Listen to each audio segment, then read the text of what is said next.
Good evening, everyone. Let us start the class by chanting Namo Tassa.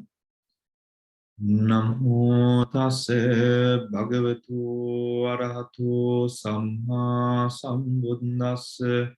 Namo Tassa Bhagavato Arahato Samma Sambuddhassa.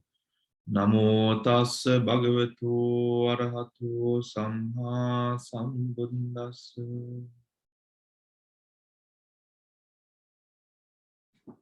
All right. So let us turn to page number 282.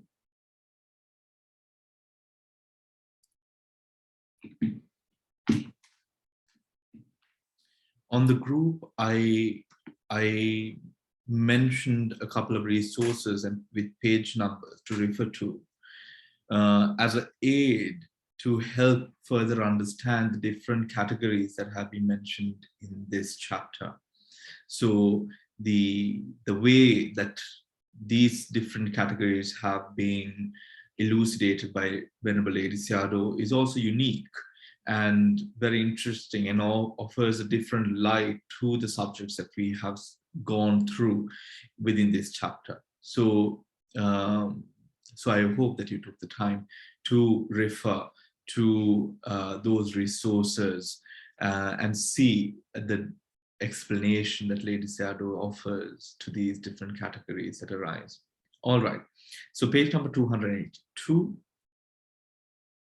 8 path factors.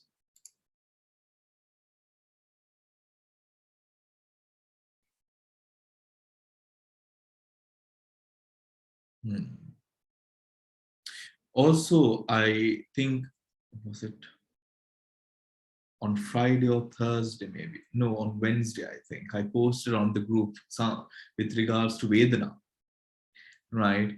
And with regards to Vedana, and I read it afterwards, and I thought, my gosh, I mean, this doesn't make any sense the way that I have written it down. I must explain it to you in the Abhidhamma class. Bhante, it was Dhatu Manasikara is the same. You said Dhatu Manasikara you're going to talk to us about on Wednesday. Is it the same? No. I wrote it down. On the group, when you were saying this. On the group, whatever comes, yes, I write down immediately. That was on Sunday meditation. No, on the WhatsApp group, I posted an extract about Vedana, right? And I would like to take a little bit of time to explain that piece as well. So now, usually when we sort of look at Vedana arises in 3 ways in the Sutra technique and 5 ways in the Abhidhamma technique. We know this already.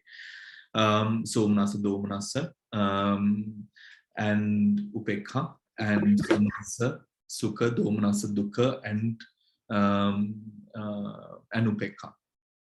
So when we sort of look at sensations, or the way that we would comprehend sensations, when it comes to the way that the aggregate of clinging operates within or with regards to a Vedana that has now been experienced by a person through the 5 senses or through the mind, the Vedana, the scope that the Vedana holds, Vedana presents something, or the presented is the Vedana, isn't it?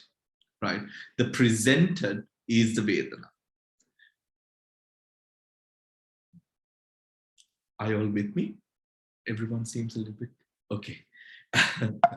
All right. The presented is the Vedana. What I mean by presented is the Vedana is when the processes of mind runs, and through the experience, and within that time, the experience that we work with within the present moment, the experiences that are experienced through the 5 senses. This is the presented, right? This is what is presented. The presented is then what we would or can name to be Vedana, right? Vedana. Do you understand that point? Right? The presented is the Vedana.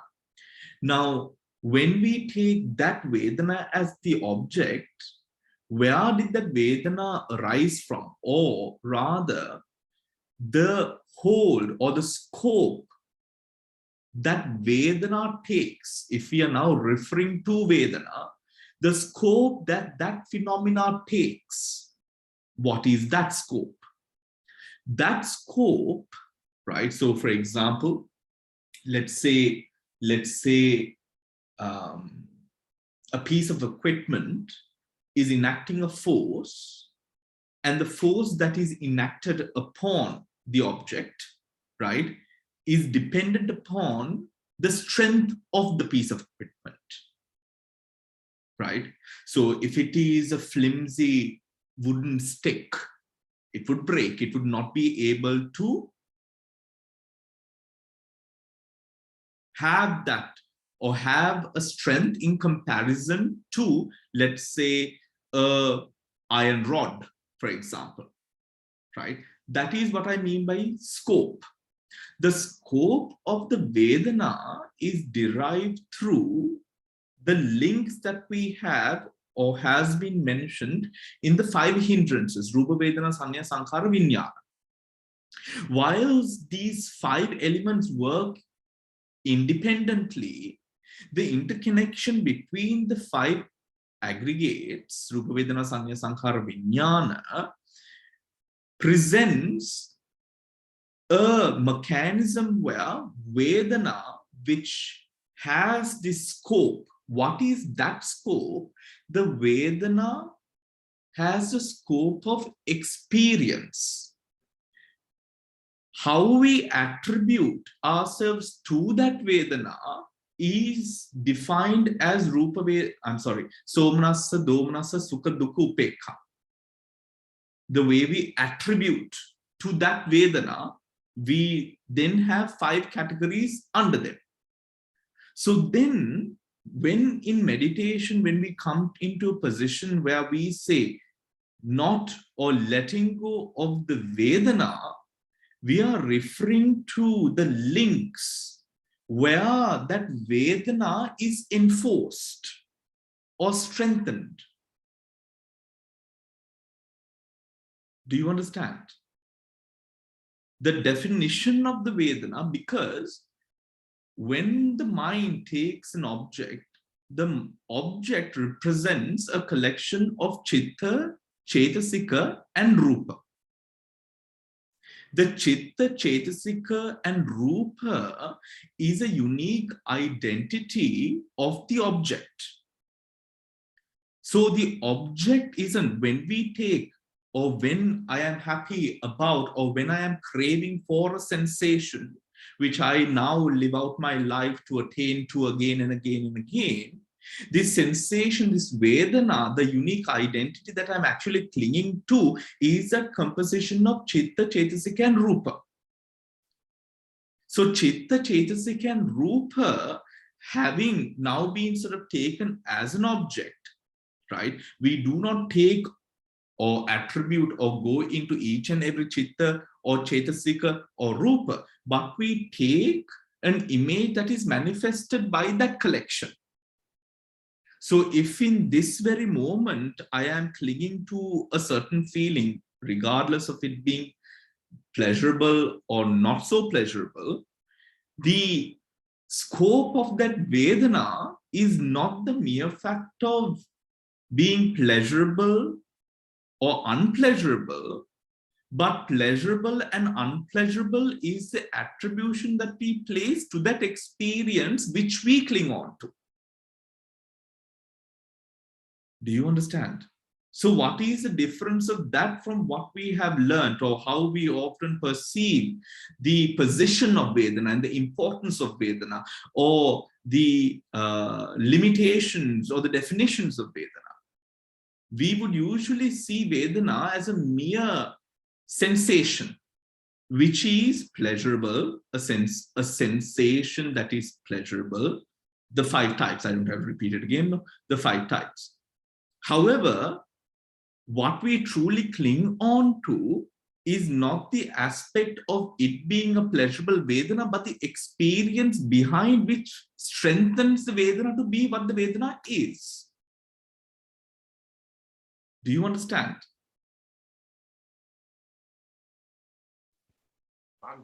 Yes. The way I understood Vedana is Vedana doesn't have the attribute immediately. As soon as you get Vedana, it doesn't have attributes like Sukha, Dukkha, or Upekha. So the attributes comes subsequent to rising of Vedana. Oh, Yes. Coins practically, Yes, there's no. That is the sanya. The sanya. Yeah, that's right. The occurrence of the other aggregates. Yeah. Because of that, I understood Vedana as a mere sort of reaction to passa, right? The passa causes the Vedana, and then Vedana causes the sanya, and then simultaneously create Sukha, Dukkha, or Upekha attributes. Yes. Right? So the practically what we cling on to is the attribute, not the Vedana itself. Yes. Yes. Right. So here the Passapacha Vedana aspect, or at the moment of clinging, yes, the Passa brings forward. This is from the standpoint of practice, where we come down to the observation of that element which enforces the Vedana, or the Vedana that we see, right? Because the Sparshaya, when we take Spassa, the contact which leads way to the Vedana, then what is the element? Now, we are unable, as meditators who are beginning or just starting off, or who have not gone into deeper states or whatnot, the attribute that we take as Vedana is point blank, whether it is a good feeling or a bad feeling, or not so good or not so bad, or whether it is physically good or physically bad, right? However, what strengthens the Vedana that we experience, it is a passa. Then what is the scope of the passa that we take as object? What is the scope of the passa that we take as object? This passa would then go into the sala, the 6 sense bases, and what the 6 sense bases create at that very moment. However, we don't go in contemplation to the 6 sense bases. We don't. We focus only on what the enforced definition is as a result of sanya. Right? That is what I wanted to make clear on that post. But after I read it on the other day, I was like, what have I written? It doesn't make any sense. So I must explain this, because it sounded well explained at the moment I wrote it. Right? But I hope it is clear what I'm trying to put forward, right? Which is, I'll explain again, and I'll take questions, Sriyani, after, or whatever you want to say. We have passa, as Dhamsiri mentioned, there's passa. This passa contact arises based on the 5 sensory doors, right? Let's take the 5 sensory doors. The 5 sensory doors operate, right? When there are objects, when the needed sort of stages are fulfilled, the object arises. This object that arises, now we cling on to a specific experience, right? It is not just about one thing that we cling on to, because our minds are not so clearly defined to us. Not that it is not clearly defined, it is not clearly defined to us. because our visual experience of what is going on is rather gross compared to the enlightened beings. So when the phassa arises based on the six sensory doors, when the sanya comes in, it is a result of that sanya that we understand to be the Vedana. However, Vedana stands, Vedana forms a bridge in the continuation of the Paticcasamuppada, enforced and reinforced by the scope that phassa has. Without that scope and strength given to the Vedana, that link will not be. So then what needs to be made clear, or where should there be clarity? The clarity is the definition of Vedana and how Vedana is formed. The definition of Vedana we would categorize at 3 or 5. However, the attachment is not onto that definition, how we would define that experience. It is the experience.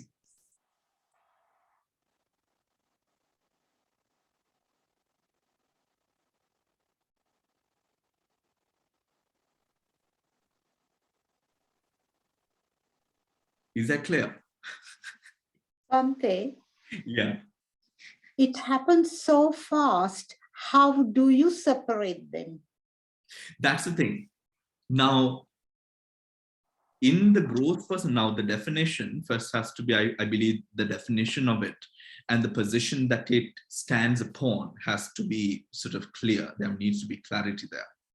However, how do we now practically see with our mundane minds, isn't it, Shriyani? Right? Yes. How do we see it with our mundane minds? The fact is, we see this every single moment, but we do not connect it. Right? Now, for example, let's say, okay, we've all had a massage, I'm guessing. If you've not, go have a massage. It feels good. Right? Right? Now, if you're having like a proper massage or something of the sort, you know, there is maybe there's music to it, maybe some calming music, maybe there's incense, maybe, you know, let's forget about all of that, right? Let's take that second. If a person just pokes you with a finger, that's not really a, you know, just like one poke, that's not a massage, you know, right? The attachment that we have, if the massage is good and we really like the massage is a compilation of all of that whole experience. That we have. That experience is enforced by what? That experience is enforced or made more richer by the sounds, right? By the smells, right? The essential oils that they might use, maybe by the oil or the creams they might use, the lighting they might use, how comfortable the massage bed might be, right? I'm taking this example because a massage is a very sensory thing, right? All of those components together, we cling. Right? Now, where is the connection then made? We would often make the connection to the result after sanya. But really, to make the connection in meditation, we must go beyond, before that sanya arose, to what? What fed the definition of Vedana? What fed it? What fed it is then the sound, the essential, the smells, the sensations, that whole experience. But we attribute Vedana to the result. But Vedana exists because what was fed into the Vedana. For the Vedana to be what it is, essentially the person. So you mean the conditions? Yes, you could say Conditions are right, so that it happened. I would rather use, because condition, the word condition is a very, very generalized term. I would rather use the word experience. Experience as in what is taken in or experienced by the six senses at a given moment in time. At a given moment in time. So you mean to see something, there should be light, there should be object, there should be I, vijnana, right? All three. We are unable to go that deep. Oh. We can go, but the thing is, remember, that is what makes the I work. We are not talking about the I. We are talking about the Rupa Ramana, not the Rupa. Because it is through the Rupa, it is the Rupa Ramana that we work with, that we cling on to, not the Rupa. Yeah. Right? So it is unnecessary for us to go into, at this stage, to go into the position of what makes a Rupa turn. That is not the concern. The concern is, what am I clinging on to? That is Rupa Ramana. Yes, Damsari. Bhante, I'll give you a good example, right? Your mind. I'll give you a good example. Yes. Now, everyone, now think about, you wake up early in the morning, right? When you wake up early in the morning, you open your eyes. Sometime it takes some time to actually recognize where you are. Yeah. Right? There's a time delay. You see everything in your eyes, but there's a fraction of a few seconds, right? Takes some time. Yes, I am now at home.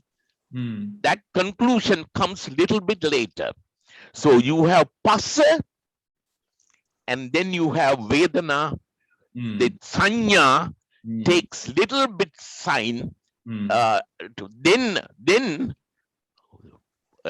comes whether you clinging to your comforts or the comfort of your bed or things like that comes later. So you can actually early in the morning when you wake up, you see this the process very clearly and very separate.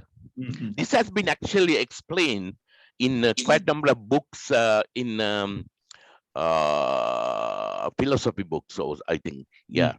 I read that one because then I actually investigate this one every time when I wake up, because it's a good argument you can actually put forward to prove that when you are in deep sleep, you lose the time and space recognition. Oh yeah. So that is also an aspect, that's a sign of samadhi, where you lose time and space.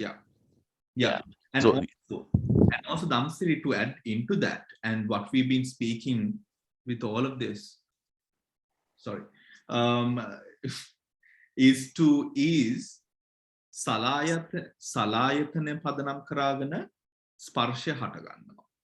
Sparsha padanam karagana vedanawa hatagannawa. Vedanawa padanam karagana tanhawa hatagannawa.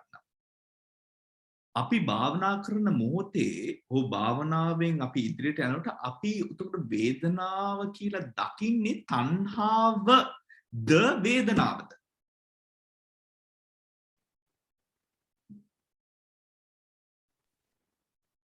Bhante, I think there's a little bit gap between that vedana and the tanha. Yeah, because immediately after vedana, you had to get the feeling whether it's sukha vedana or dukkha vedana. If it is a sukha vedana, then you go for the clinging. Right? And if it is, so that actually in the middle, it is not given in the paticcasamuppada. The sanya part is not given in the paticcasamuppada actually. Sanya, the paticcasamuppada jumps from the vedana to clinging. Right? But in most of the other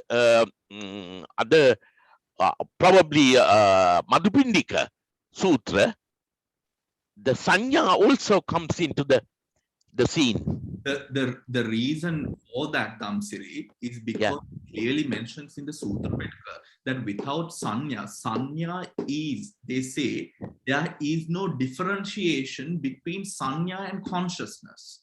Should sanya be there, consciousness is there. Should consciousness be there, sanya is there. Okay.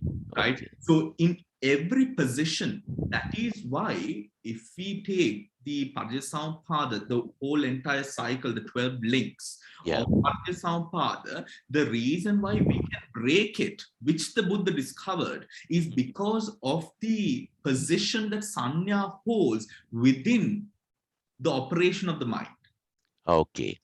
Right? So it is a given. It mentions in the Sutra Pitaka where it says that when consciousness is there, it should also be known that sanya is there. Okay.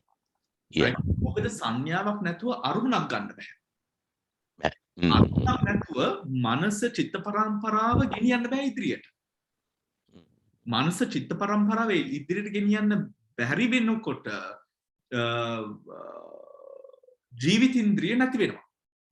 That never happens.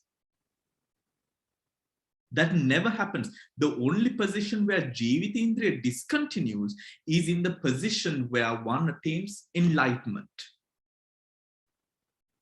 Right? So as long as the Jivitindriya, the process of continuation is there, the law of continuation supported by the dependent origination links, there sanya will be present and it will take again and again and process the aramanas that are present, right? However, then clarity should be given to when we refer to or when we look at a Vedana, regardless of whatever it is, pleasurable, unpleasurable, or upekha based, the Vedana, what is the Vedana? The Vedana should never be mistaken for the link where it arises or is understood after tanha.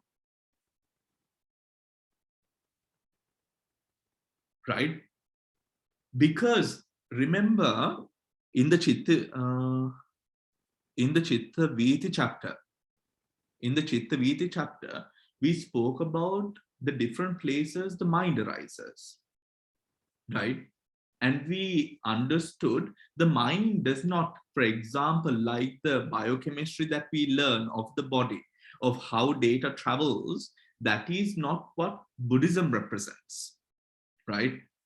We maintain that the mind arises within at the Hadevastu and the Prasada Rupa, right? Based off the Prasada Rupas, the mind arises just as the seat of mind arises based off the Hadevastu, right? Now, when this consciousness arises, remember we dispel the idea that it travels. It doesn't travel. Yam kisi hetun tika padnam karagana thava deyak hataganna. Right? The moment that the tanha arises, now we look at what we have clung on to or what is the result of tanha rather than what Vedana is. Then what is Vedana? Vedana koin hataganne. Vedana hataganne ar salayatana padanam karagana hatagatte ar sparshe.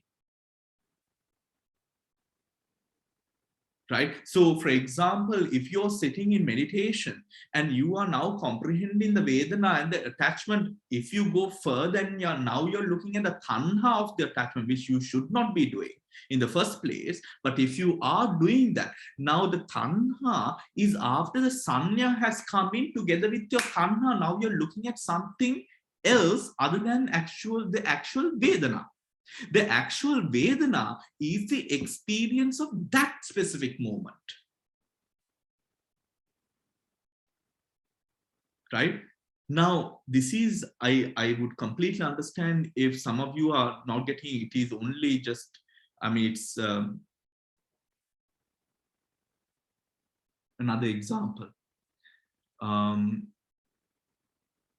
Okay. When we observe the sensations across the body, right? When we observe the sensations across the body, let us say that you are now observing a discomfort, observing, mind the words, right? Mind the words. I am observing a discomfort around the shoulder, right? Now, I am observing a discomfort around the shoulder. Now, is that the Vedana at the Vedana position, or is that the object taken by the Tanha?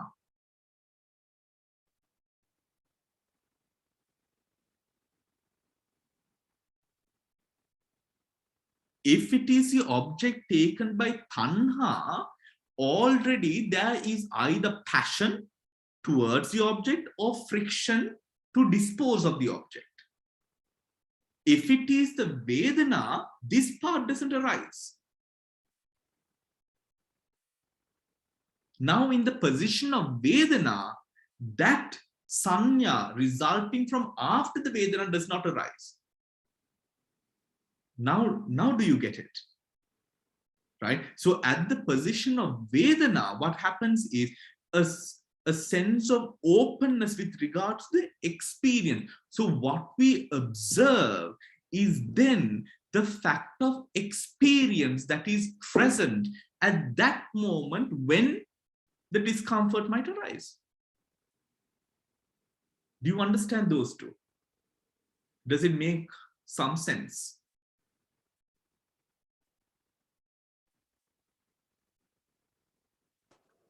Bhante, Yeah.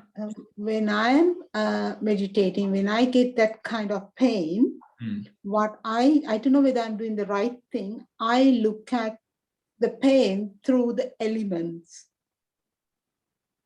And then I look at it like the body creating all the vibrations, the cells rubbing together, and then it's creating, and then I find it's when I observe in that manner, it disappears for me. The thing is this, Shriyani, we will discuss about this on Wednesday because we are doing dhatus. But the thing is that we don't observe in a manner, right? There is Dharma Vitakka and then there is insight. Dharma Vitakka is not insight. What we would essentially do at that moment is Dharma Vitakka. We sometimes use Dharma Vitakka to overcome. Let's say if lust appears, right? If hatred appears, we use Dhamma Vitakka to, in certain cases, overcome. But that is only when the meditation is not working, right? Or else what we end up doing at that moment is we apply something that we have learned to understand the situation. But the thing is, insights arise on their own when the hindrances are not present.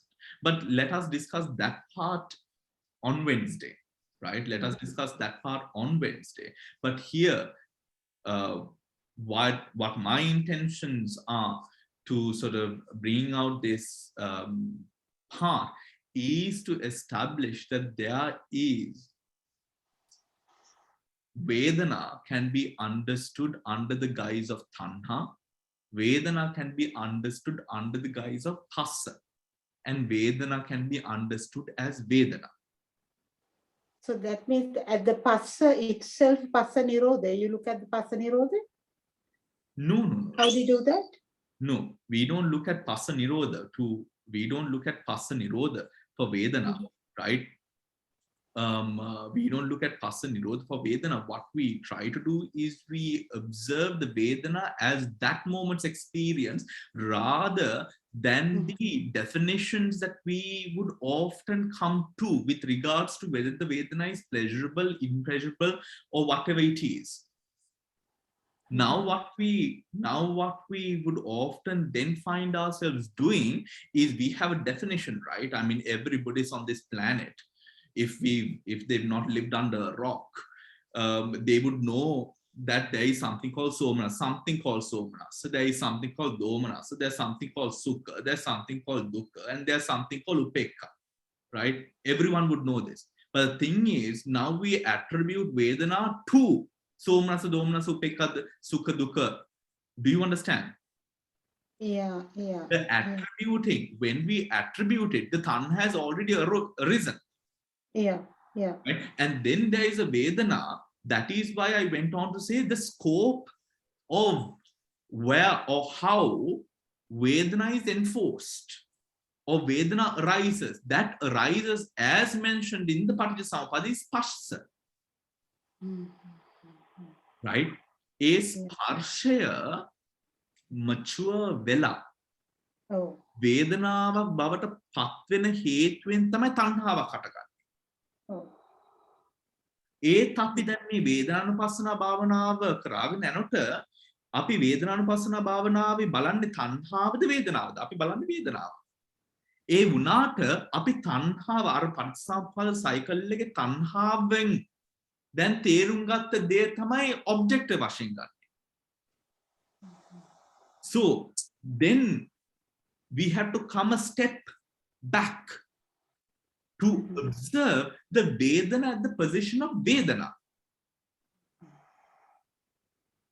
Right? Then me Vedanaava kiyade. If we take every set of from number 1 to number 12, the 5 aggregates are operating, supporting, conditioned, and present. Right? It is based on these 5 that we keep the 12 factors going, based off these 5, right? However, it should be understood if we are taking tanha, then we look at the tanha. උතර එතන වේදනාවක් අපි බලන්නේ නැහැ. තණ්හාව බලන්නේ. Right? වේදනාව බලනකොට වේදනාව බලනවා. ස්පර්ශය බලනවා නම් ස්පර්ශය බලනවා. But what we would then sort of see when we look at the definition, Dharma Vitaka, this is, I guess, where Dharma Vitaka has come in.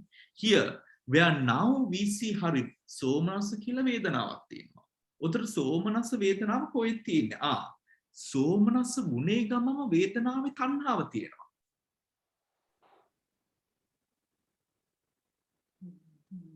I feel a lot of heads are going like this now. Okay. Right? You know, so this is what I experienced, and it was like an aha moment to me, because, you know, aha moment to me, and I was like, I need to put this on the group. You know, right? So that is what I then put on the group, right?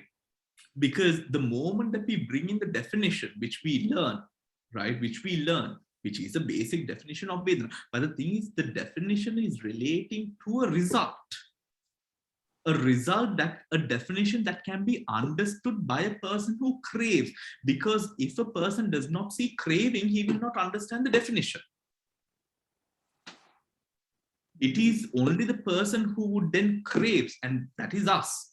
We would then understand the definition. So the definition is presented like that. But when we come into the practice aspect through the Paticcasamuppada, if we take the Paticcasamuppada, the practice aspect is right there, which is at the moment of Vedana enforced by Phassa.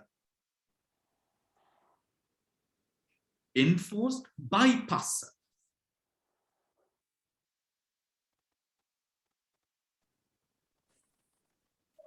Yes, Nemale. Bhante, is it correct to say like this now? When we observe Vedana, Vedana as Vedana, and only after, immediately comes Vedana, and after that only Tanha and Phassa comes. Is it correct? Please repeat again, please. Now, when we observe Vedana at that moment, it's the initial stage, and only after that Tanha and Phassa arises. I mean, it's come together, but first Vedana as Vedana. That's the initial. මේම කිව්වොත් දැන් වේදනාවෙන් පස්සේ තණ්හාවෙන් පස්සේ උපාදානයනේ, right? තණ්හාවෙන් පස්සේ ඉන්නේ උපාදානය. මේම අපි ගත්තොත් වේදනාව බලන මොහොතේදී වේදනාව බලන ආකාරය මේමයි, right? We do not seek out to define the Vedana. Why don't we try that as a first, as a try there?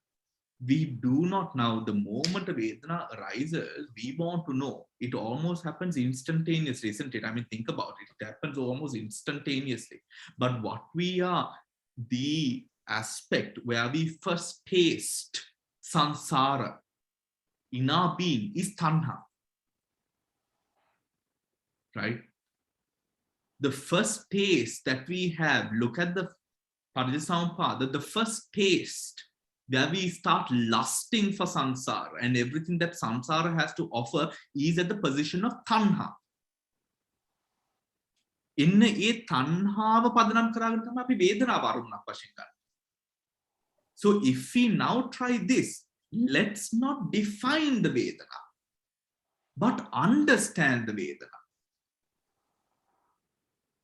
Now that will help us to now focus ourselves into the position of Vedana at the time of not when it is perceived through tanha, but when it is perceived through Vedana itself, as a Vedana itself.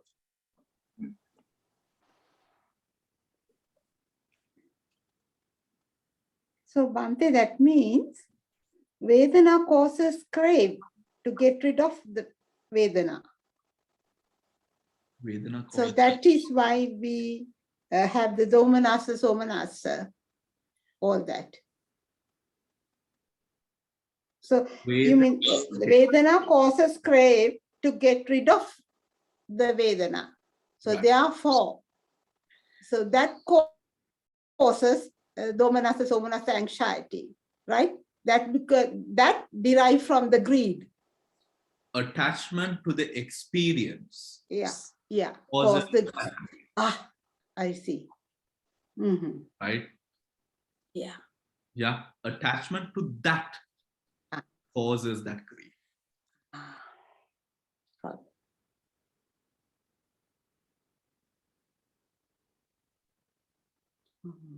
I see. Mhm. I So, see. I mean, yeah, attachment to that. Now, for example, if we would take again another example, I hope no one thinks I'm wasting your time at the Abhidhamma class, but I think this is a really sort of relevant point here. If we take the massage example again, right? If we take the massage example again, the essential oil, the smell of the essential oils, the sound, the massage, the technique, the bedding, or how hard the massage table is, or whatever it is, right? All of that. How comfortable the oil is, or the cream is, or whatever it is, all of that, right? Let us divide that whole sort of, if it's smell, taste, everything from the 5 sense basis, the 6 sense basis, because you also attribute sort of those smells, the taste, the feel, all of that to previous experiences as well. That builds on the experience, right? It is like, for example, when you come down to Sri Lanka and then you go to your village and then you eat a polsambol in your village, made out of like a clay pot and gale umbrella, right? You might be eating polsambol every day in the UK, but it tastes different, isn't it? You're in your village, your gale umbrella. the gale umbrella in the UK and the gale umbrella in the village taste different somehow. Right? It's because that is mano. That is the mano vinyana there. Right? The mano dwara, not mano vinyana, mano dwara. So it's the 6 sense bases, that experience, and we divide them. Tactile, feeling, smell, taste, all of sight, all of that. Now, this experience, this compact, this segmented experience as a whole, when seen as a whole, is clung on to as a whole. Now, I love the massage, or I hated the massage, right? Clung on. Now, when we are observing the Vedana, if I'm to take it, it's not going to be as easy to sort of observe it at that moment if it is live, having the massage. But if it is, now we see the arising and the passing away of the experience. Now, the experience would be each and every part of this segment before saying that the massage was good or bad. The arising and the passing of the experience as it happens. Do you get it? Right? That experience brought together, combined, made solid through attachment is what we see as a whole usually. But this whole is different segments now brought together. The experience would be these different segments itself, not the whole chunk, but these separate experiences as they arise at that moment. That visibility will become present. It is not an impossible thing to see, but that is the Vedana. So this is really to bring a sense of a light of clarity over what we might think Vedana is and what Vedana is. Right? Here, it seems that we are stuck on two parts, or rather stuck on a position of Vedana after Tanha and position of Vedana before Tanha. Those two parts. We often take after Tanha as the Vedana we know and see. But the Vedana that is true, pure in its essence, is the Vedana before Tanha.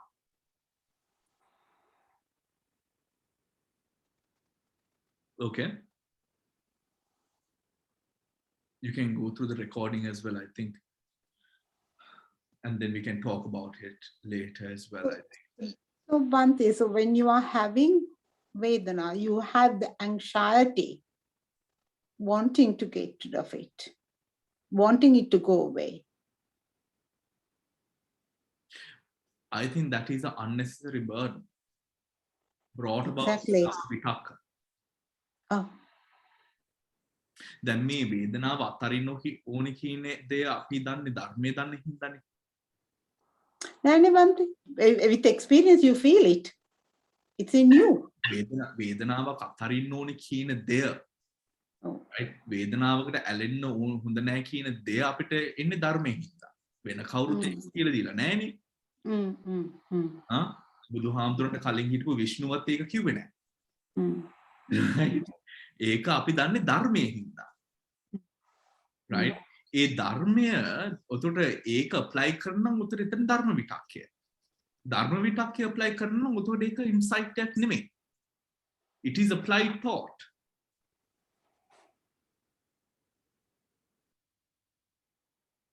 It is one thing to know that we should let go, and it's one thing knowing how to let go at that moment in its most practical essence and sense.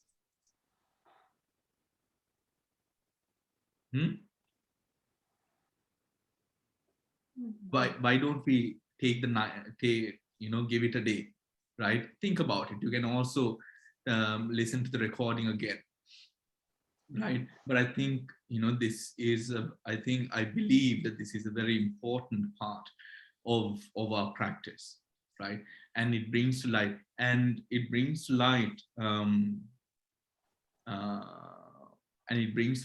this is something that, upon meditating, that you see as a cycle, right? So, all right. So, Bhante, can I ask a quick question?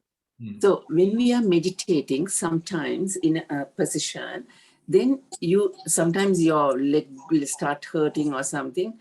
Then, like by concentrating, so what I do is I concentrate there, saying Vedana, Vedana, so that I want to go back into my meditation. That's not clinging. I just want to get rid of it. And when you say Vedana, Vedana and concentrate, it goes away. Then I'm back into my meditation. Okay. That is not a clinging, isn't it, Bhante? That can't be a clinging, just getting rid of that, wanting to get back into my meditation, to be comfortable in my meditation, because that comes as a hindrance. Yes. It can be explained in a different couple of ways, actually, because that can also be clinging, because remember, clinging can be insidious, right? Very insidious, right? And now remember, we are gross beings with gross minds, right? Gross beings with gross minds give profound experiences, gross definitions, right? And this is an instance of that sort, right? Where we might think that, okay, for example, Devika, with your example, you said, no, that's not playing. That's, I want to get back into my meditation. But the thing is, you had the issue of having to let go of something to get back into your meditation because the clinging arose. Oh. Right? So then, because now if we are, now this is the thing, there can be 100 ways that the experience can manifest itself, right? And we are not all, you know, we are not all sort of super aware of all the different ways that it can manifest itself, right? And the different sort of ways that, you know, you have it without even seeing it. You know, you have it in front of your eyes without even seeing that it's there, right? And it can be tanha, it can be different other attributes. So then what do we do? It will be a very difficult task if we are going to sort of go by a case-by-case basis. Rather, what we could do is to give ourselves a position to focus upon. That position is the Vedana as an experience before Tanha, right? When that happens, now anything that has been sort of done in a different manner would be seen, will be sort of reprogrammed automatically, right? Because in the moment the mind in any way wants to let go of a sensation because it might be not so pleasurable to go through it, or wants a sensation to prolong, or finds a sense of comfort in observes, this one as well, finds a sense of comfort observing the sensation. Tanha has arisen there. Oh. Comfort can't arise, no? Because comfort is a defined sensation. Understood. So that means, Bhante, the mind gets conditioned to bear the pain and go through and be the pain. Pain ceases to exist. Yeah. As much as pleasure ceases to exist.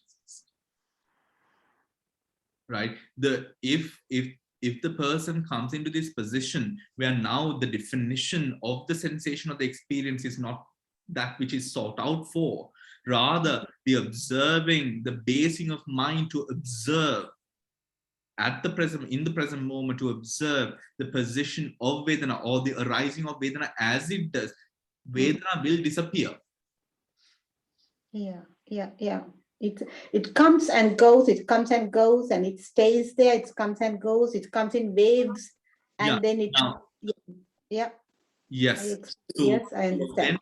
So then when the Vedana disappears, then that is, it becomes more subtle. It's not that the Vedana has disappeared completely. Yes. It can be that the Vedana has disappeared completely, but in certain instances, it's not that the Vedana has disappeared completely. Yeah. Regardless, to go into that part, we have to, Mukada, there might be 100 different ways. Right? It's too strenuous. There's too much to think about. It's too stressful, really. Right? Right? Make a harida, make a varida, make a harida, make a harida. No. One point. Vedana before tanha.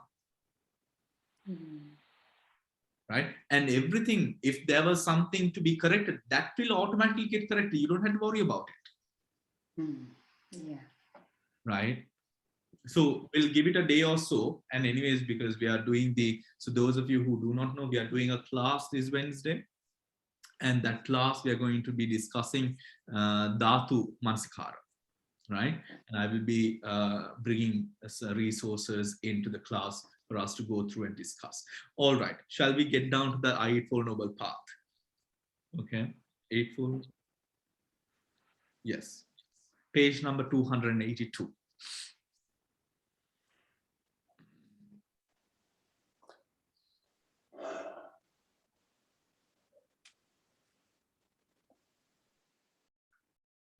All right.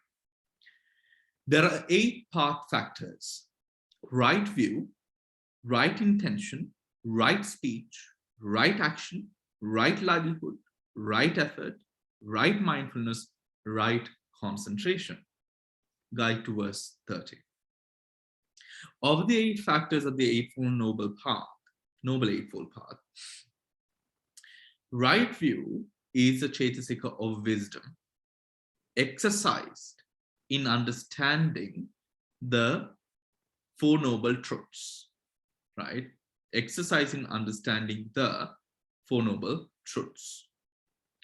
Right intention is a Chaitasika of right intention is a Chaitasika of initial application vitaka, redirected towards directed towards renunciation, goodwill, and harmlessness, right? And harmlessness. Path factors 3 to 5 are identical with the 3 abstinences. Right effort is the same as the 4 supreme efforts, right? The 4 supreme efforts.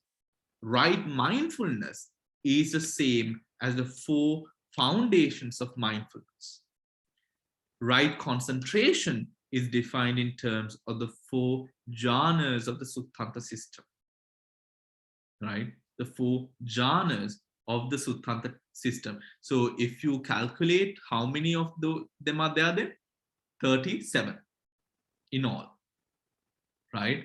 37 in all, right? Now this is, so as we now go on, this is the formation of that map. Remember, I used to speak about all the time, having this Dhamma map of sorts, right? Now you see how the 37 factors, the Eightfold Noble Paths, the 4 Noble Truths, the Chaitasikas, yeah, there you go. Now, any questions with regard to the paragraph, anyone? Right? Of the 8 factors of the Eightfold Noble Path, right view, Samma Ditti, is the Chaitasika of wisdom. Is the Chaitasika of wisdom. Right view, mind words. Right view, Samma Ditti, is a Chaitasika of wisdom. What is then the enemy of wisdom? The enemy of wisdom would be the 60 odd types of Miccha Ditti, right? The 60 odd types of, 62 isn't it? 62 types of Miccha Ditti would be the enemies of Prajna. Prajna, as we know and as we have discussed many times over, would most efficiently be translated as discernment, right? Discernment. Now, the second part of the sentence there, right? Exercise in understanding the 4 Noble Truths. Prajna would always be directed to the understanding of the 4 Noble Truths. Suffering, the cause of suffering, the cessation of suffering, and the path leading to that cessation, right? The path leading to that cessation. The Miccha Dittis arise as a result of a misguided mind owing to the hindrances, directing the mind away from the 4 Noble Truths, right? The 4 Noble Truths. Right intention, Samma Sankappa, is the Chaitasika of initial application vitaka. Is the Chaitasika of initial application vitaka. Right intention is the Chaitasika of vitaka, directed towards renunciation, goodwill, and harmlessness, to tackle lobha, dosa, moha. Right? Lobha, dosa, moha. To tackle those 3 there. Right? What is that? Lobha dosa moha is now the enemy of right intention. Right intention comes about owing to samma ditthi, which is the discernment directed towards the Four Noble Truths, the understanding of suffering in this cycle of rebirth and death. So then, right intention is the understanding directed towards renounce actions. Mano, the mental commitment to renunciation, goodwill, and harmlessness reinforced by verbal and physical action. Then we have dana, sila, bhavana. Right? Do you get it, everyone?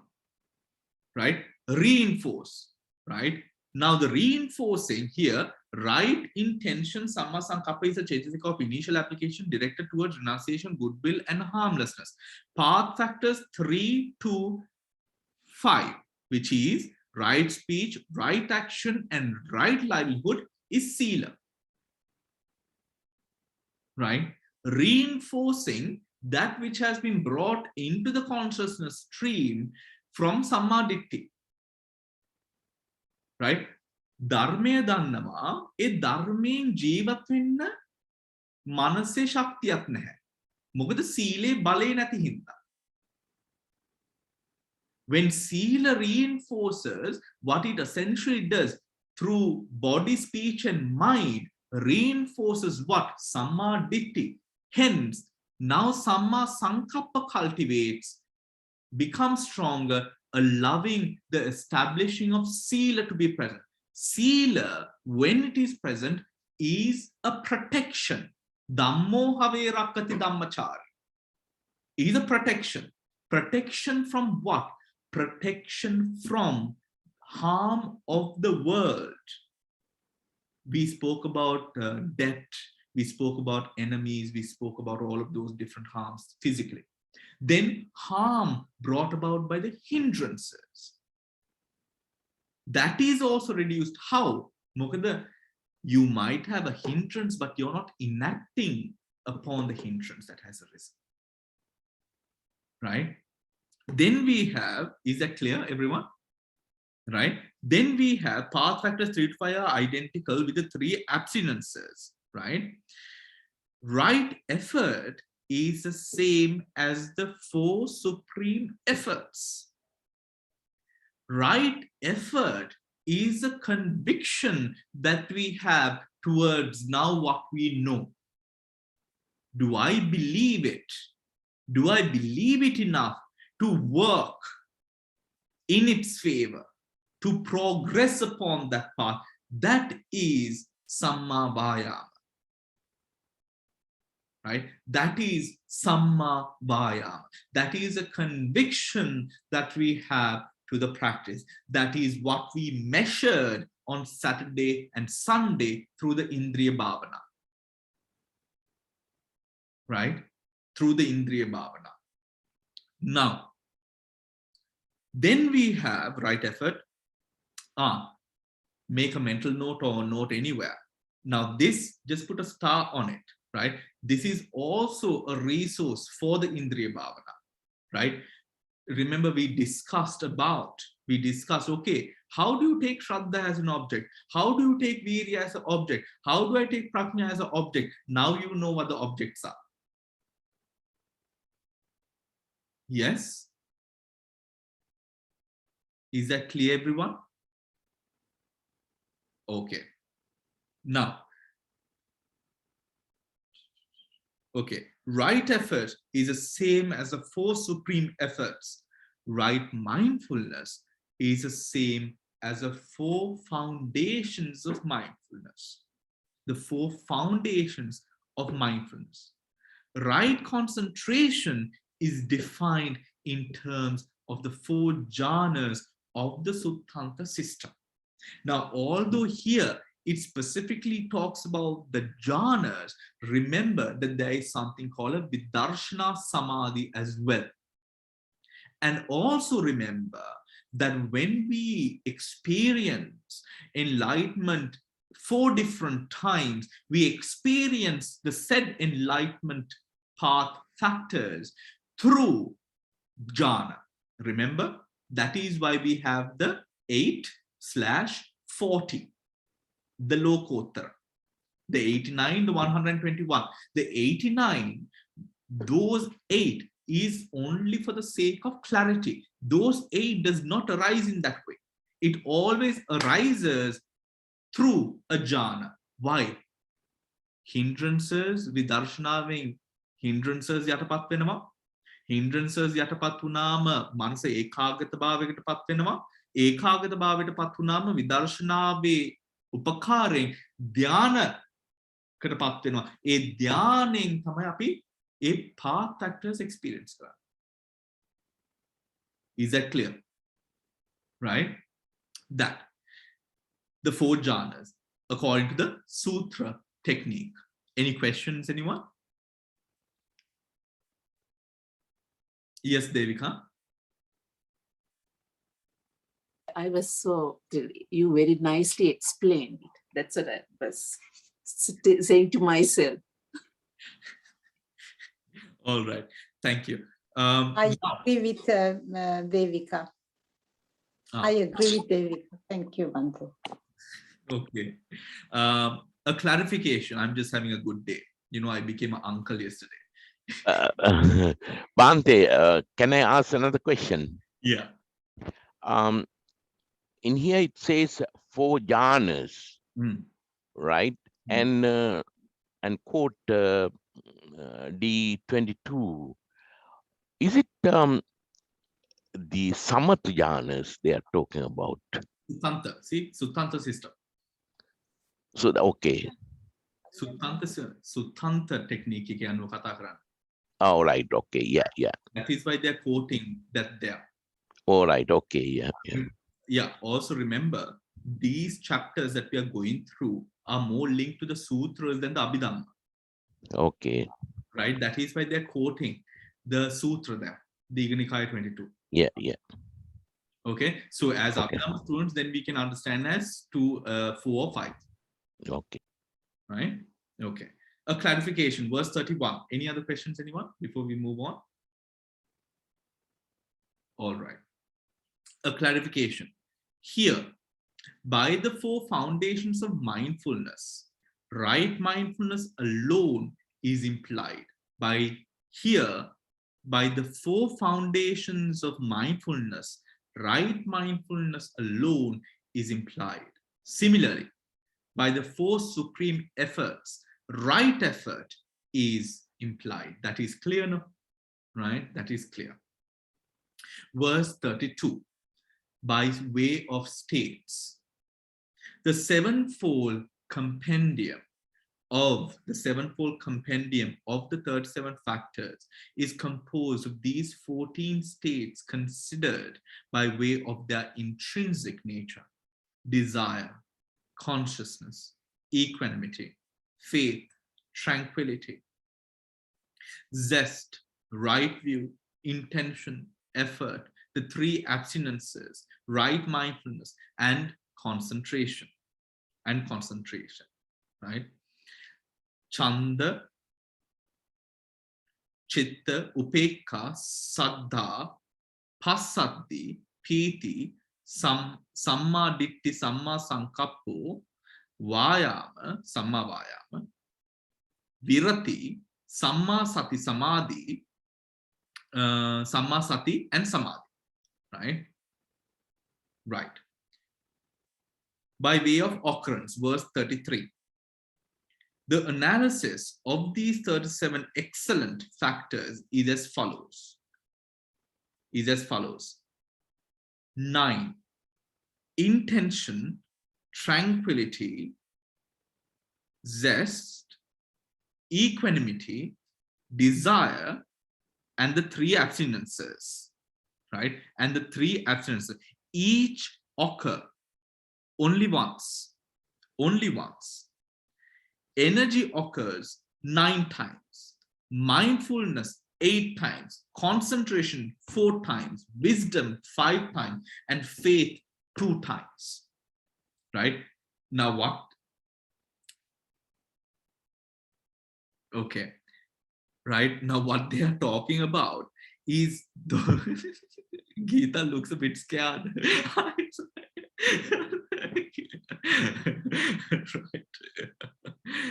What they're talking about is the occurrence of those respective essences along the 37 factors, right? Along the 37 factors, right? Along the 37 factors.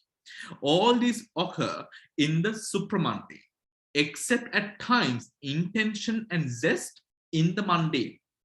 2. They occur in the course of the six-fold purification according to circumstance, meaning according to okay, they have explained. Guide to 32 and 33. In 32, the 37 requisites of enlightenment, are reduced to 14 entities. One being Chitta, the other 13 Chetasikas. Right? One being Chitta, all the rest being Chetasikas. Right? Being Chetasikas. Right? Remember, Chanda, Chitta, Upekka, Saddha, Passaddhi, Piti, Sammadditti, Sammasankappa, Vayama, Virati, Sammasati, Sammasamadhi. 12. Right? So 14. Right? That out of which Chitta is only consciousness. This is verse 32 on page 282, right? Of which Chitta is the only consciousness, all the rest Chetasikas. That is what it is saying. Back to the following page 283. In verse 32, the 37 requisites of enlightenment are reduced to 14 entities. One being Chitta, the other 13 Chetasikas, right? In verse 33, the occurrence of these entities among the requisites is tabulated by collating synonyms. The results of this tabulation are seen in table 7.3. So good, makes our life a bit easier, right? Now let's go to page 7.3 on the next page, please.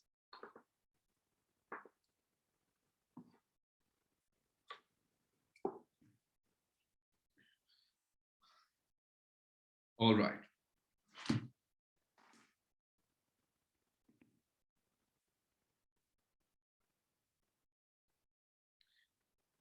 The requisites of enlightenment as mental factors.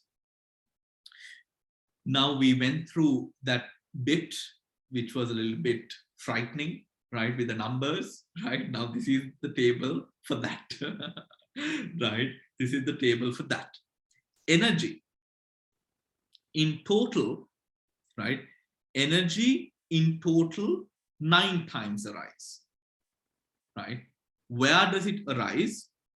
All 4 supreme efforts. So that is taken as 4, not 1. That is why they have marked it as 4, right? The 4 means to accomplishment, right? These are all part of the 37. The 5 faculties, the 5 powers, 7 enlightenment factors, 8 path factors, all have energy, right? All have energy. When we take mindfulness, right? When we take mindfulness, the definition we'll go back to the earlier page and then come back, all right? Mindfulness taken as 4, the 4 foundations of mindfulness, arises with the 5 faculties, or where the 5 faculties are concerned, the 5 powers, 7 enlightenment factors, and the 8 path factors. Mindfulness arises in a total of 8 times. Wisdom arises with the 4 means of accomplishment, faculties, powers, enlightenment factors, and path factors, 5 times in total, or rather in 5 segments in total, right? Concentration with 4 faculties, power, enlightenment factors, and path factors. faith in 2, faculties and path, initial application in 1 with the path factors, right? With the path factors there. With the path factors. The 7 in now, to make it a little bit more clear, remember that these parts that you see, the mental factors on this side, these mental factors represents something. What is it? Something that is what we covered on page 282. For example, what is initial application? Initial application is Samma Ditthiya or Samma Sankappa? Sankappa. Lovely. Thank you, Miri. Samma Sankappa. Now that is what is to be taken. So then Samma Sankappa arises in one position with regard to the 8 path factors, right? 8 path factors. Tranquility, right? Tranquility arises in 1 with the enlightenment factors. Zest, equanimity arises all as 1. Desire, consciousness, 1 with the means of accomplishment. Right speech, right action, right livelihood, all in the path factors, right? As the viratis, right? All right, let us come back to the earlier page, right? Before that. Now, energy occurs 9 times as 4 supreme efforts, means of,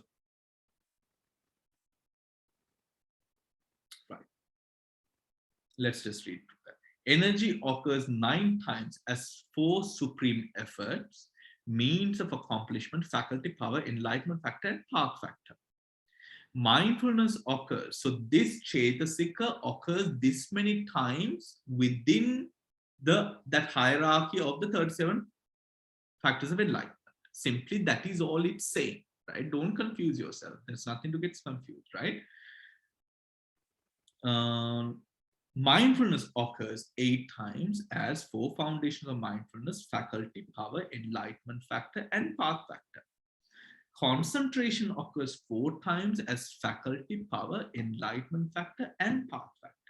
Wisdom occurs 5 times as a means of accomplishment, faculty, power, enlightenment factor, and path factor. Faith occurs twice as faculty and power. Very interesting. Faith occurs twice as faculty and power. The remaining states occur only once. Intention is not found in supramundane chittas, occurring at the level of the 2nd jhana and above. Why? Because of the absence of vitakka, right? We don't even need to go through. This is because right intention, Samma Sankappa, is a Chetasika of vitakka or initial application, and supramundane parts and fruit conjoined with the 2nd and higher jhanas are free from vitakka, right? Again, maybe I'm going a bit fast. This is because right intention, Samma Sankappa, is the Chetasika of vitakka or initial application. And the supramundane parts and fruits conjoined with the 2nd and higher jhanas are free from vitakka. Similarly, zest, priti, is not found in supramundane chittas occurring at the level of the 4th and 5th jhanas, right? We know why, right? Now, page 285, right? 285. So when you, after the class, when you're going through it, right? You have the chitta, you have the Chetasika, right? The chitta and Chetasika. In your notes, maybe you can write the Chetasikas equals and what part it is. And then you look at the chart. Then it all makes sense, no? Right? What is performed. And then you also would understand when we refer, the weight that we place to these words also then increases and means so much more. And you understand the role that it plays in our enlightenment, right? Now, the 6-fold purification. These are the 6 mundane stages of purification, preceding and culminating in the 7th supramundane stage of purification. Right? These 6 stages are an expanded version of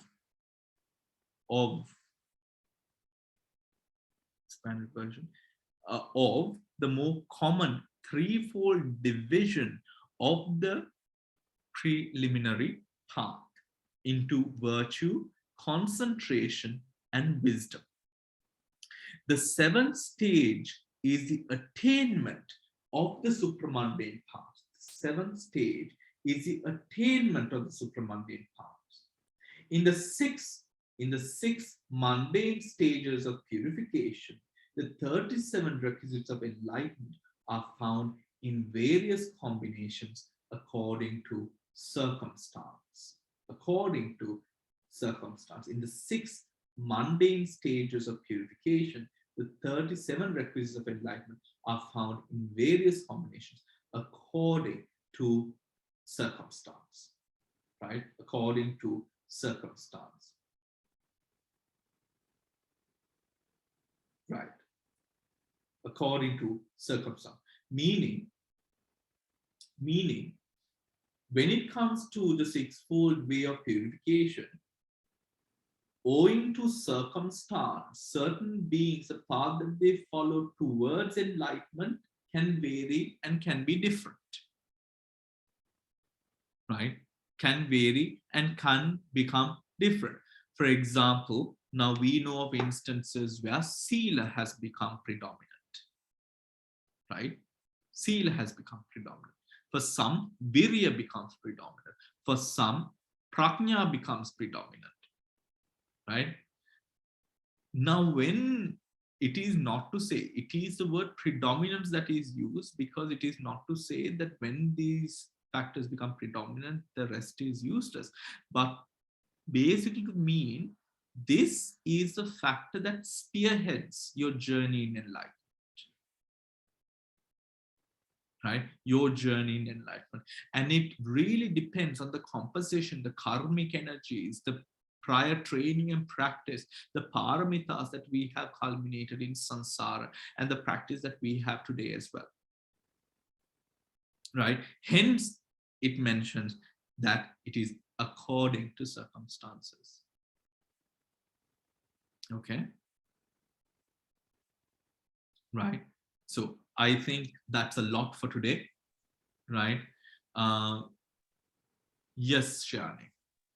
So, Bhante, that means you need to understand your journey and you have to design your own self, the journey. Your journey. For sure not. Why? No, why? Why? Because you have your own Dhamma teacher, so the teacher will guide you with your experience, isn't it? So you need to understand. It's not about that. It's not about that. And it's not about that. Why isn't it about that? What is the word? There's a word for this in Pali, actually. I can't remember the word. So this is what happens basically. I can't remember the word. When the Buddha says the mind cannot be trusted, the Buddha means it. Right? So it would be ludicrous to allow ourselves to formulate a path, which is not the intention. What is the intention here is allowing for conditions which have matured to take a state of predominance in leading consciousness into higher states. Oh, I see. Right? Yeah. Now, for example, when we are meditating, right? When we are meditating, some people progress in their meditation owing to the power of samadhi. Yeah. Yeah. For some people, සීලය තිබ්බා කියලා ඒගොල්ලෝට ඒක ලොකු දෙයක් නෙමෙයි ඒක. Right? It's not a big thing for them. then those people could progress owing to the power of their effort or the power of their wisdom. Yeah. Right? It is not for us to decide, oh, this is it. The thing is, when we practice and the hindrances are suppressed, these attributes come up. Yeah. Yeah. Right? And then it leads the mind. That is what it is meant by, of course, the different circumstances and also the factor of adipati when it comes to that sort of stream of practice. Yeah. Yeah. Right? Now, it doesn't ever say, Shriyani, then api ito then api Gautam Buddha Mahanse Gatama, it doesn't ever say that Gautam Buddha Mahanse Adhishtana Kara man me Adipati Buddha Venawa kila, you know, it doesn't say so. Yeah. Isn't it? The Buddha did not, as a Bodhisattva, the Buddha did not make that determination. What the Buddha's path, which was unique to him as a Buddha, as Gautama Buddha, that was what led to him becoming enlightened in this time, at this time. Right? This was not a determination that he made. This was the way that his practice progressed. How the Adipatis came into flow, where he attained Buddhahood through one of the different Adipatis which are present, which was present to him. Right? That is owing to circumstance. Right? Some Buddhas attain enlightenment on the more comfortable path. Some Buddhas attain enlightenment on the more tedious path. This is owing to circumstance. Okay. Yeah. Yeah. Yeah. Understood. Yeah. Yeah. And before moving on to Mala, why, Shriyani, I was like strongly saying no, that is not, because a lot of meditators actually, you know, people who have been my very, very close friends, you know, they, as I mentioned, you know, because in Sri Lanka, you know, they don't teach Dharma to that extent, you know, some people imagine that the mind will now lead you, right? And by the mind, what they are referring to is the internal dialogue, right? Internal dialogue. And this happens to a lot of people, and they go on to develop mental health issues. And this is with sort of first-hand experience. We've seen so many monks and nuns, practitioners go down that path, right? Go down that path. Go down that path, and it's a very dangerous path. When the Buddha said you cannot trust your mind because your mind is infested with the hindrances, the Buddha was not kidding about that, right? So what do we allow to lead us? The insights, right? The observations that arise as we sort of practice our meditation. And with the Dhamma, with the help of a teacher, we go on that path. We do not lead ourselves, right? Yeah. Yeah, because sometimes our mind takes us into very dark places, and down very, very, very difficult roads that sometimes we can't come out of. Yeah, understand, Bhante. Thank you, Bhante. Thank you, Sharon. Yes, Mala. Bhante? Yes, Mala, we can hear you.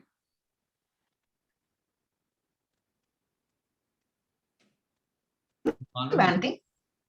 You got you recommended the book by Lady Saya, The Manual of Dhamma. It explains nicely that there are the two types of Shraddha. The first one is Pakati, Pakati Shraddha, which you get by offering flowers and giving danas. And the other one is Bhavanamaya Shraddha, which is the one which leads to enlightenment. The book explains it very nicely, the two types of Shraddha. It does. Actually, it does have a very nice sort of explanation. And actually, regarding a lot of things, actually, that book is like a gold mine, you know, for Dhamma practitioners. Wonderful book. Yes, Pakati Shraddha and Bhavanamaya Shraddha. The only reason being that the Bhavanamaya Shraddha is more instilled in the practice for experiential understanding, right? Of what we are trying to sort of seek in the enlightenment path. Sujata, you wanted to say something? Clearly, Bhante, but just, is there another word for adipati? Can you use another word? Oh, in English? Either way, yes, please. Predominance. Oh. Predominance. Predominance, right. Thank you, Bhante. Yes. All right. So I think that's a lot for today, isn't it? Right. It's a lot for today. I will upload the session. And I think we are making good progress, aren't we? Geeta, මොකද ඔළුව අත ගාගත්තේ?